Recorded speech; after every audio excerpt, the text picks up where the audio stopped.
కాకినాడ జిల్లా ప్రతిపాడు నియోజకవర్గం ఏలేశ్వరం పట్టణంలో దివంగత బోదిరెడ్డి సూర్యారావు 13వ వర్ధంతిని పురస్కరించుకొని ఆయన కుమారుడు యువ నాయకులు బోదిరెడ్డి గోపి ఆధ్వర్యంలో పలు సేవా కార్యక్రమాలు నిర్వహించారు. ఈ సందర్భంగా ఏలేశ్వరం ప్రభుత్వ సామాన్య ఆసుపత్రిలో ఏర్పాటు చేసిన కార్యక్రమంలో మండల పరిషత్ అధ్యక్షులు గొల్లపల్లి బుజ్జి, టీడీపీ మండల పార్టీ అధ్యక్షులు జ్యోతుల పెదబాబు ముఖ్య అతిథులుగా హాజరయ్యారు. గోపి యువసేన ఆధ్వర్యంలో జరిగిన ఈ కార్యక్రమంలో భాగంగా ఆసుపత్రిలోని రోగులకు, బాలింతలకు అన్నదానం నిర్వహించారు. అనంతరం రోగులకు మజ్జిగ పంపిణీ చేశారు. ఈ సందర్భంగా బోదిరెడ్డి గోపి మాట్లాడుతూ తన తండ్రి ఆశయాలకు అనుగుణంగా ప్రజలకు సేవ చేయడమే లక్ష్యంగా ఈ కార్యక్రమాలు చేపట్టామన్నారు. ఆసుపత్రికి అవసరమైన మృతదేహాలు భద్రపరిచే ఫ్రీజర్ త్వరలోనే అందించనున్నట్లు ప్రకటించారు. ఈ కార్యక్రమంలో Annavaram trust board member Dhanekula భద్రం, వాగు రాజేష్, అనంతరపు రాజు, ఎండగుండి నాగబాబు, మామిడి లలిత, పతివాడ అఖిలేష్, కిలారి రామచంద్రరావు, జిత్తిక శ్రీను, శంఖం బాబ్జీ, రాతిక్రింది సతీష్, గొల్లపూడి త్రిమూర్తులు, కరోతి గాంధీ, బుర్ల అప్పలరాజు, సుంకర సుబ్బారావు తదితరులు పాల్గొన్నారు.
ఈరోజు మా తండ్రి గారైన కీర్తిశేషులు బోదిరెడ్డి సూర్యారావు గారి 13వ వర్ధంతి సందర్భంగా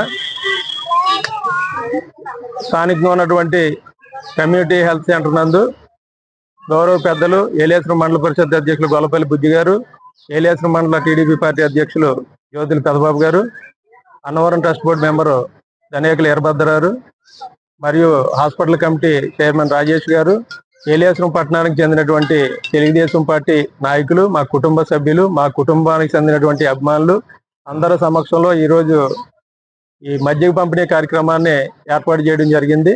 దాంతో పాటుగా లోపల హాస్పిటల్లో ఉన్నటువంటి బాలింతలకి ఈరోజు కూడా ఫుడ్ డొనేట్ చేయడం జరిగింది. ప్రతి సంవత్సరం కూడా ఆయన వర్ధంతిని, ఆయన చేసినటువంటి సేవల్ని గుర్తు చేసుకుంటూ మా కుటుంబం తరఫున ఏదో కార్యక్రమం చేయాలని చెప్పి చేస్తూ ఉన్నాము.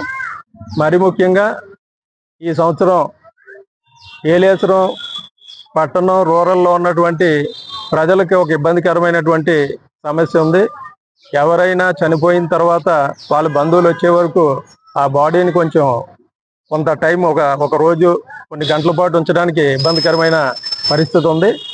దానికి మా తండ్రి గారి పేరున ఒక బాక్స్ను కూడా ఇవ్వాలని చెప్పి ఈ సంవత్సరం ఫ్రీజర్ బాక్స్ ఇవ్వాలని కూడా నిర్ణయించడం జరిగింది.